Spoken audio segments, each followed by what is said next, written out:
You're about to receive spoilers for Companion 2025. So, just out of the theater, and I walked into the theater expecting an amazing movie based on all the reviews I was seeing about this film. I mean, the consensus on this movie was that it was like a 93%, I remember from Rotten Tomatoes, and I was not disappointed at all. I mean, I walked into that movie expecting an amazing movie, and I walked out happy I saw an amazing movie today. What's there to say about it? I mean, I enjoyed I enjoyed the message of women's autonomy, obviously, which is obviously probably like the biggest theme here. I also enjoy the concept of AI being explored in this film, and it's something it kind of reminded me of. It's kind of like Megan, but like in reverse. Like I walked into the theater and I heard some like people say that like, oh, if you're gonna like, don't watch the trailers for the movie because like at the end of the first act it's gonna spoil what happens, and obviously it did spoil what happened. So yeah, I'm glad I didn't watch any trailers. So yeah, that reveal was honestly shocking to me, and uh, I really enjoyed how like I said, it's like Megan but reversed. So it's from a perspective where a human is kind of uh, like the human is the antagonist because of the greed they have, which is kind of a theme in Megan. But Megan herself is really the main antagonist because of what she does. But this movie presented like an AI as like actually being a person, which plays into like the whole women's autonomy theme.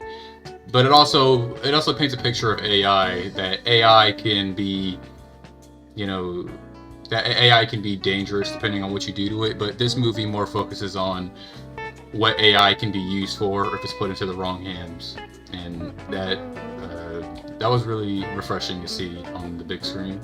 What else is there to say about this movie?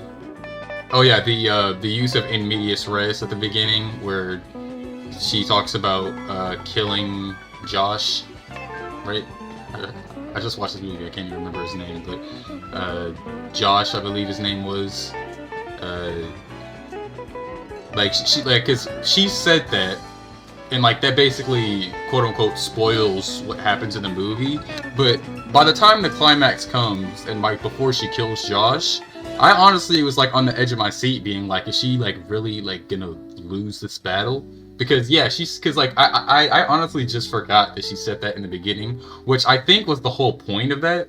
So like that was really good writing to me, and also the reveal that what's that dude's name? Patrick. The reveal that Patrick was an AI as well, and his connection with Eli, and then him coming to terms with the fact that Eli was killed, and like that reveal where Iris was like, uh, I can't lie. That was like honestly that's like probably like my top three scenes in that movie. That was really good.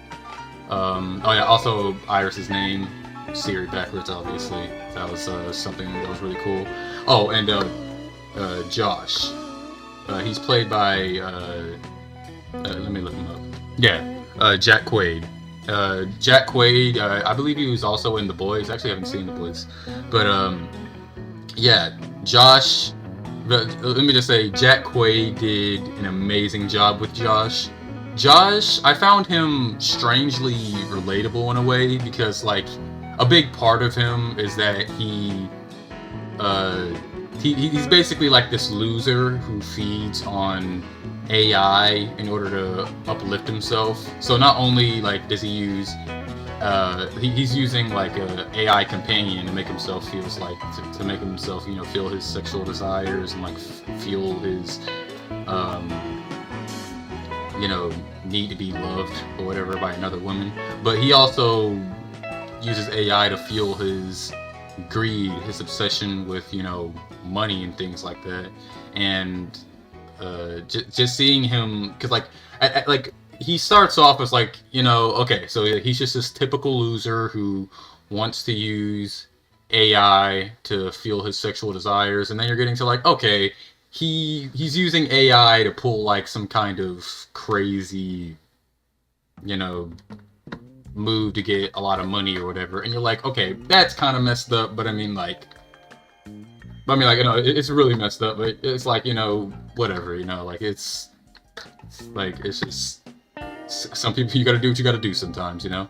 But then as you get deeper into the movie, like Iris is, you know, like once she gets to the point where like she accidentally kills Eli, and like also it's revealed that like Josh like programmed her to where she is allowed to kill someone. You're like, wait, like Josh, like he's actually kind of like a psycho. Like he's actually kind of like a prick. Like he's responsible for like both of these deaths. And then you get deeper and deeper when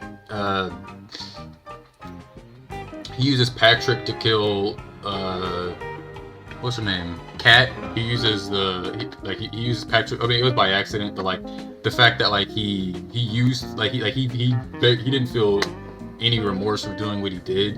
Like it's like as you get deeper and deeper to the movie, you realize how unhinged this guy is, which to me made his death like the more and more satisfying. And also, like the first act of this film was just amazing. Like I can really.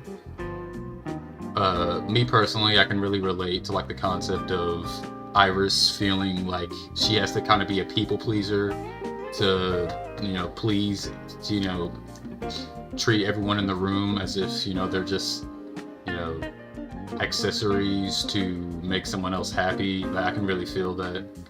And, you know, the reveal that like she's programmed to be a people pleaser. To me, I mean, it's like obviously metaphoric to how women throughout history have been, you know, just tokens to, you know, men, and how, you know, women like in a metaphoric sense were like programmed back then to just be like accessories to men to just make them look good, and we're always taught to like, be a person pleaser. You know, that was a really good metaphor for that. And also, I mean, just the concept of like being having to be a person pleaser, and like how unhealthy that relationship really is. That's, you know, that was a really good message for me. Overall, like this movie was a strong 9 for me. I mean, I hate just agreeing with the consensus on a film, especially a standalone film like this. But this film, it deserves this rating for sure. It's a strong 9 for me. The only criticism I would give is that the ending was a little. It could have ended a bunch of times, but it didn't. And I feel like that last part where like she didn't shoot Josh. To me, I feel like they didn't have to like have Josh like, you know, throw her around and like, you know, manhandle her and like make her say that like she is his everything or whatever. Like I feel like you didn't need that. Like just have her shoot him, like prove him wrong, and you could have ended the movie there. But you know, that by no means that like one part doesn't ruin this movie by any means. And yeah, this movie was an amazing experience. I mean, yeah, that's all I really have to say.